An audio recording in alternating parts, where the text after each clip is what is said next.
સાંસદ વિનોદ ચાવડાએ પોતાના માતૃ વતન સુખપર રોહા ખાતે મતદાન કરી મતદાનનો ધર્મ નિભાવ્યો। કચ્છના સાંસદ વિનોદ ચાવડાએ આજે પોતાના વતન સુખપર રોહા ખાતે સવારે પહોંચી અને મતદાન કર્યું હતું।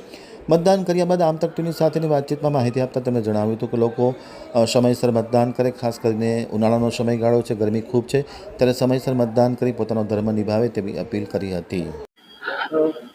આજે ગુજરાતની અંદર સ્થાનિક સ્વરાજ્યની ચૂંટણીઓનું મતદાન ચાલી રહ્યું છે। હું પણ મારા માદરે વતન સુખપર મધ્યે આજે મતદાન કરવા આવ્યો છું।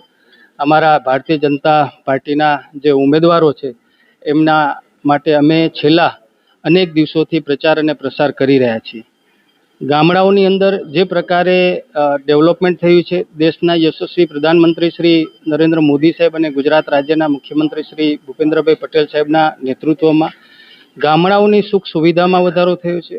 રોડ, લાઇટ, પાણી, આરોગ્ય, શિક્ષણ અનેક સુવિધાઓમાં વધારો થયો છે અને ઉત્સાહને લઈ કરીને અમે નિશ્ચિંત છીએ।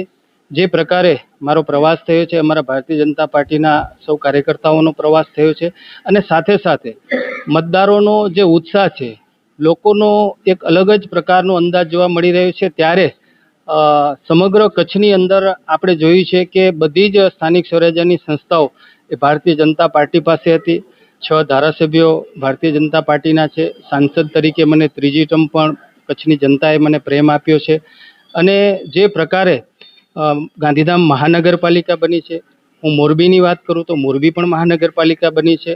મારી બધી જ જે તાલુકા પંચાયત અને નગરપાલિકાઓ છે, મારી જિલ્લા પંચાયત છે, આ બધી જ કચ્છ લોકસભા ક્ષેત્રની અંદર ભારતીય જનતા પાર્ટીનો એક ઐતિહાસિક વિજય થશે। એનો યશ હું સૌ મતદારોને આપું છું, સૌ લોકોને આપું છું।